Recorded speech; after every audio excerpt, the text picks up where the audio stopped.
Hello everyone, how are you? I hope you all will be very fine. Dear students, today we are going to study class 6 social science chapter number 1. Okay, so let's open the chapter number 1 history portion.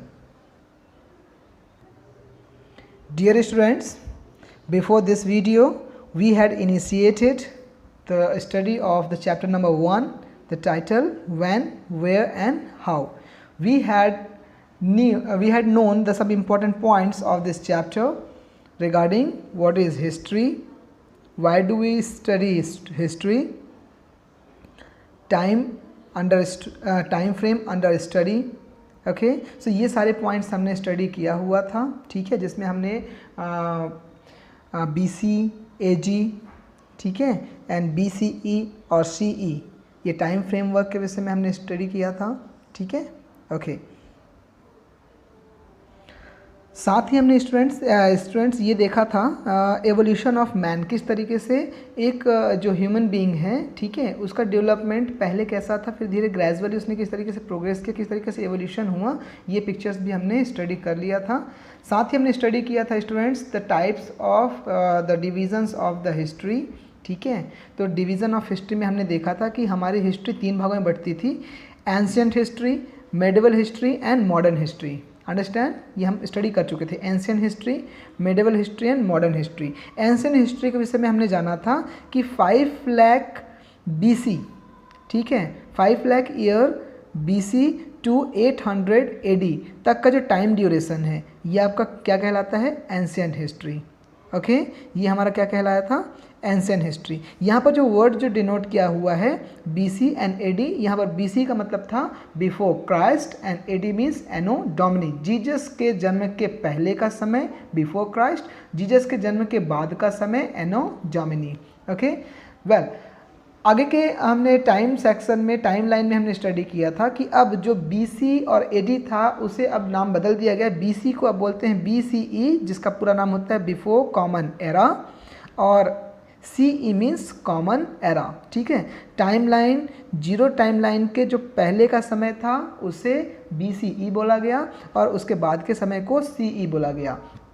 इससे हमारे time calculation में बहुत easiness आया, जैसे कि अगर हमें कोई टाइम कैलकुलेट करना है तो उसमें हम क्या करेंगे, BCE time period and CE time period को ऐड कर देंगे तो हमें उसमें टोटल ईयर्स देखने को मिल जाएगा और वो आंसर हमारा टोटल ईयर्स में कन्वर्ट हो जाएगा। Understand, okay. As well as हमने यहाँ पर कुछ एक एग्जाम्पल्स भी देखा हुआ था। We had seen some examples of calculation the year, how can we count. In the same reference we have some questions in the next exercise. So dear students, we must know how to count the timelines in the sense of BCE and CE. Okay, so let's proceed our study, and we had just reached till here and we'll begin from today geographical framework, ठीक है, geographical framework, ठीक, okay. Let's put your finger, pay your attention in my speaking words, saying sentences, okay. So geographical locations of a place has a huge impact on its history. इतिहास में dear students location का बहुत बड़ा important role था। ऐसा क्यों था, because the factors such as type of lands, soil, availability of water, climate affect human settlements. आपने देखा होगा आज भी हम जनरली कहाँ पर रहने की कोशिश करते हैं, जहाँ पर बहुत आसानी से वाटर की अवेलेबिलिटी हो, इलेक्ट्रिसिटी की अवेलेबिलिटी हो, ठीक है, जहाँ पर मार्केट पास में हो, तो हम जनरली क्या देखते हैं, अपने कॉन्वीनियंस देखते हैं। आज के समय में हम क्या देखते हैं, अपनी कॉन्वीनियंस देखते हैं। ठीक ऐसा ही कॉन्वीनियंस मतलब अपनी सुविधा पहले के लोग भी अपने सेटलमेंट के टाइम में सोचते थे, और वो कौन कौन सा था कि जिस जगह पर वो रुक रहे हैं वो लैंड टाइप कैसा है, क्या वहाँ पर अवेलेबिलिटी ऑफ वाटर है, वहाँ का क्लाइमेट मनुष्य को किस तरीके से प्रभावित करता है, ये सारी चीज़ें बहुत इंपॉर्टेंट थी। Did you understand. सो इसी वजह से ज्योग्राफिकल लोकेशन हिस्ट्री के समय के लिए बहुत ही इंपॉर्टेंट पॉइंट है, उसके विषय में जानने के लिए। Generally people prefer to live in areas where environment is favourable for living. Generally लोग उस एरिया को सेलेक्ट करते थे, जो ऐसे इन्वायरमेंटल एरिया को सेलेक्ट करते थे जो कि रहने के योग्य हुआ करता था। In India human first settled on the bank of the 3 big reverse. पहले के समय के लोग जो रहते थे वो 3 जो लोकेशन सेलेक्ट करते थे वो 3 बड़ी नदियों के किनारे हुआ करते थे। वो कौन कौन से थे? The Indus river, the Ganga river, the Brahmaputra river. ठीक है, Indus river, Ganga river and Brahmaputra reverse. River के किनारे रहने का सबसे बड़ा रीज़न क्या था? वहाँ पर कभी भी आप देखेंगे कि रिवर के किनारे में अगर आप रहते हैं तो वहाँ पर सबसे पहले तो आपको फर्टाइल लैंड मिल जाती है। ठीक है, and second thing is that you get a proper water supply. ठीक है, आप वहाँ पर पानी की भी बहुत अच्छी सप्लाई पा पाते। तो पानी और फर्टाइल लैंड 2 बहुत इंपॉर्टेंट फैक्टर होता था किसी भी रिवर के बगल में रहने के लिए। तो पहले के लोग किन 3 रिवर्स के बगल में रहना प्रेफर किए? The Indus, the Ganga and the Brahmaputra. Mighty kingdoms like Magad emerged in the Indo-Gangetic plains। ठीक है, जो मगध जो साम्राज्य था, बहुत ही ताकतवर साम्राज्य था मगध का, वो इंडो गैग्नेटिक प्लेन के किनारे पर ही बसा था। They selected in these areas due to the following advantages. ठीक है, नीचे दिए हुए जो एडवांटेज थे इसी वजह से वो क्या करते थे, इस प्रकार के एरिया को सिलेक्ट करते थे। कौन कौन से एडवांटेज थे? फर्टाइल लैंड, ठीक है, उपजाऊ भूमि, nearby source of water for their needs, उनकी आवश्यकता के लिए पास में पानी की अवेलेबिलिटी, गुड क्लाइमेट, एक अच्छा मौसम। ठीक है, next, rivers served as a mean of transport. और उस समय जो था नदी जो है ट्रांसपोर्ट का एक माध्यम बना करती थी। ठीक है, so these all basic 4 points were there to select the any plains, especially the bank of the rivers, to stay and for the settlement. Understand? Next, Himalayas in the northern separates India from Central Asia and protect it from the cold winds. जो हिमालय जो पर्वत है हमारा, वो हमें क्या करता है? हमें सेंट्रल एशिया से क्या करता है? नॉर्थ एशिया से हमें क्या कर देता है? सेपरेट कर देता है, राइट। और साथ ही साथ हिमालय क्या करता है? हमें प्रोटेक्ट करता है। उस वहाँ जो है क्लाइमेट बहुत ही कोल्ड होता है, तो कोल्ड विंड्स जो आती है उनको वो रोक देता है। कौन रोक लेता है? Himalaya. At the same time, the passes in the mountains allowed movement of the people, especially the traders and travelers, and helped in development of trades and exchange of culture. तो उस समय जो बड़े पहाड़ पर्वत हुआ करते थे, जो पर्वतों के बीच में कुछ रास्ते होते थे, जिसे क्या बोलते थे? पासेस। अभी भी उसे क्या बोलते हैं? पासेस। ठीक है, ओके। तो 2 पहाड़ों के बीच में छोटा सा जो रास्ता हुआ करता था, उन पहाड़ के उन रास्तों से लोग एक दूसरे के इधर उधर आना जाना करते थे। खासकर ट्रेडर्स, जो व्यवसायी व्यक्ति होते थे, ट्रेडर्स होते थे, वो आते जाते थे, ट्रैवलर्स आते जाते थे। तो जिससे क्या होता था कि हमारे ट्रेडर्स का डेवलपमेंट होता था, एज वेल एज जो वहाँ के लोगों के रहने का कल्चर, हमारे यहाँ के लोगों के रहने के कल्चर में भी क्या होता था? एक दूसरे से एक्सचेंज हुआ करता था। Did you understand? So the exchange of culture, development of trades, ये सब किससे पॉसिबल हुआ था? माउंटेन्स के बीच में जो पासेस थे उसमें आने जाने से। Understands? Let's go to the next page. Look at this picture, mountain pass. आप देख रहे हैं यहाँ भी, इधर भी माउंटेन है, इधर भी माउंटेन है, इधर भी माउंटेन है, और बीच में ये रास्ता है। और ये छोटे छोटे पिक्चर्स में देखिए हॉर्स जाते हुए दिखाई दे रहे हैं। सो ये इससे क्या समझ में आया हमें कि इन माउंटेन पासेस के बीच से जो ट्रैवलर्स होते थे वो गुजरते थे। In the south the long coast line of India allowed trades with Rome to flourish. Thus the oceans also helped in exchange of goods, religious and cultural ideas. Exchanges of goods and ideas slowly led to the development of civilizations and growth of towns and cities. With the passage of time, they developed into huge kingdoms. Okay, dear students. So, क्या होता था? जैसे हमारे northern side में mountains के बीच में जो passes होते थे, वहाँ से लोग आना जाना करते थे, ट्रेड्स करते थे। इसी तरीके से अगर हम साउथ इंडिया की बात करें तो साउथ इंडिया का जो पूरा जो एरिया है वो कोस्टल लाइन से, हमारे समुद्र से डिवाइड होता है। ठीक है, कोस्टल लाइन और लैंड। कोस्टल लाइन क्या होता है? लैंड और रिवर को सेपरेट करता है। तो कोस्टल लाइंस से क्या होता था? जो समुद्री मार्ग होते थे वहाँ पर व्यावसायिक रूप में रोम से बहुत सारे लोग व्यवसाय करने आते थे। तो समुद्री मार्ग भी जो हमारे समुद्री मार्ग था वो भी हमारे गुड्स के एक्सचेंज के लिए, रिलीजियस एक्सचेंज के लिए, कल्चरल आइडियाज़ के एक्सचेंज के लिए बहुत इंपॉर्टेंट रोल प्ले करता था, राइट। और धीरे धीरे जैसे जैसे सिविलाइजेशन आगे बढ़ता गया तो बड़े बड़े शहर बने, बड़े बड़े टाउन्स बने, और वहीं से क्या होता गया, बड़े बड़े किंगडम्स भी डेवलप हुए। Did you understand? ठीक है, तो किस तरीके से लोगों का आना जाना हमारे देश में हुआ। ठीक है, तो पहले नंबर में माउंटेन्स पासेस के माध्यम से लोगों का आना जाना दूसरे कंट्रीज से हमारे यहाँ हुआ। दूसरे नंबर में ओशियंस, ठीक है, ओशियंस जो थे, ओशियंस के माध्यम से, ठीक है, ओशियंस के माध्यम से लोग आना जाना हमारे देश में किए। Okay, let's check dear students, यहाँ पर हम कुछ क्वेश्चंस दिए हुए हैं। There are some questions we have the studied the all previous courses and these all questions are belonging to from the previous portion. So let's check and give the answer of this question. Name the 3 periods in which the study of history is divided. हमारे history को किन भागों में, किन periods में बांट दिया गया है। So the right answer is there are the 3 periods. The 3 periods are ancient history, medieval history and modern history. Okay, next, what is taken as reference point from where historians count dates? कौन से reference points लिए गए हैं, कौन से reference points लिए गए हैं जिससे historians dates count करते हैं? तो वो points कौन से हैं? टाइमलाइन, BC AD, पहले में कौन से टाइम्स लाइन हुआ करते थे? BC and AD। BC means before Christ, AD means anno domini. उसके बाद फिर टाइमलाइन चेंज हुआ, उसके जो टर्मिनोलॉजी थी वो सब क्या बोला गया? BCE, before common era, and CE means common era. ठीक है, so the references points BCE, CE and BC and AD from where historians counts date. Next, what you understand by BC and CE? अभी मैंने answer किया, वही answer आप यहाँ पर लिख सकते हैं, BCE का मतलब और CE का मतलब। Next, what is the time period of ancient history? Ancient history का टाइम पीरियड कितना है? तो एंशिएंट हिस्ट्री का time period dear students 5 lakh year BC, ठीक है, BC के 5 लाख साल पहले से 800 AD।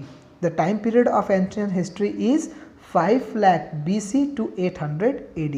5 lakh BC to 800 AD. Understand? Next, an incident occurred in 1958 BCE. ठीक है, 1958 साल पहले BCE के समय में एक कोई घटना घटी। Calculate how many years before present did the events occur. अभी से कितने साल पहले वो घटना घटी थी? ठीक है, तो 1958 BCE। तो इसमें BCE और CE में सबसे अच्छी चीज़ क्या थी डियर स्टूडेंट्स? तो BCE की घटना और CE के कैलकुलेशन को आप जोड़ देंगे तो आपका टोटल ईयर निकल जाएगा। BCE कितना दिया हुआ है? 1958। अभी CE कॉमन एरा हमारा कौन सा चल रहा है? 2020 चल रहा है, तो 2020 दोनों को ऐड कर दीजिए तो राइट आंसर क्या आएगा? 3978 ईयर्स बिफोर। कोई घटना जो इस समय हुई थी वो कितने साल पहले हुई थी? तो इतने साल पहले हुई थी। Understand? So this is the some check points. Okay, let's proceed our study. आगे के स्टडी में हम देखेंगे dear students, reasons for the movement of people. लोगों के मूवमेंट करने का क्या कारण था? ठीक है, ये बात हम भी जान सकते हैं कि लोगों के मूवमेंट करने का क्या कारण था। तो बहुत ही कॉमन सा इसमें आंसर आएगा हमारा। ठीक है, ये पॉइंट्स दिए हुए हैं, चलिए इस पॉइंट्स को जानते हैं। कौन कौन से पॉइंट्स हैं? People moved from place to place for various reasons. कई कारण थे। The following reasons can be attributed to movement of people. First point, people moved in search of food. सीधी सी बात है, लोग किसके सर्च के लिए इधर से उधर जाते थे? फूड के सर्च के लिए। People moved in case of natural disasters like flood and famines. जब कभी भी नेचुरल डिजास्टर हो जाता था, जैसे बाढ़ आ जाने पर, भूकंप आ जाने पर, ठीक है, इन सब की घटनाओं के होने के कारण लोग एक स्थान से दूसरे स्थान तक चले जाते थे। Next, religious leaders moved to spread their teachings. जो हमारे जो धार्मिक जो प्रचारक होते थे, ठीक है, धार्मिक प्रचारक जो होते थे वो लोगों को टीच करने के लिए एक स्थान से दूसरे स्थान तक चले जाते थे। Right. Traders moved to sell their goods to far off place. जो ट्रेडर्स होते थे, व्यापारी होते थे, अपना सामान बेचने के लिए एक स्थान से दूसरे स्थान तक चले जाते थे। Next, kings sent their armies to conquer land.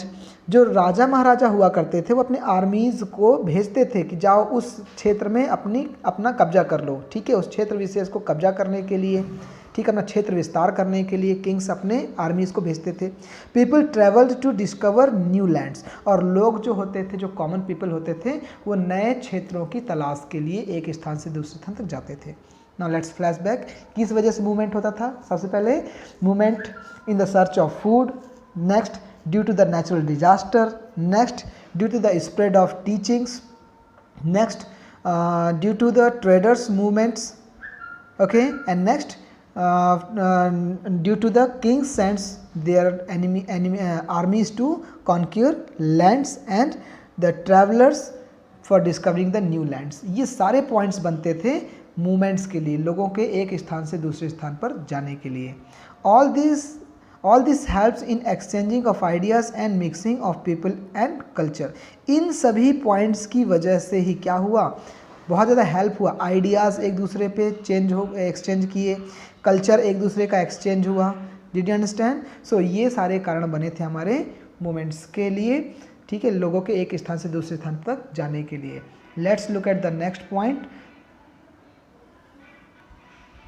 Sources of history. Dear students, यदि अगर हम अपने हिस्ट्री के विषय में जानना चाहें तो ऐसे कौन कौन से माध्यम है, किन सोर्सेस से हमें अपने हिस्ट्री के विषय में पता चलेगा, तो चलिए जानते हैं। History is formed on the basis of things which are remnants of the past. Many type of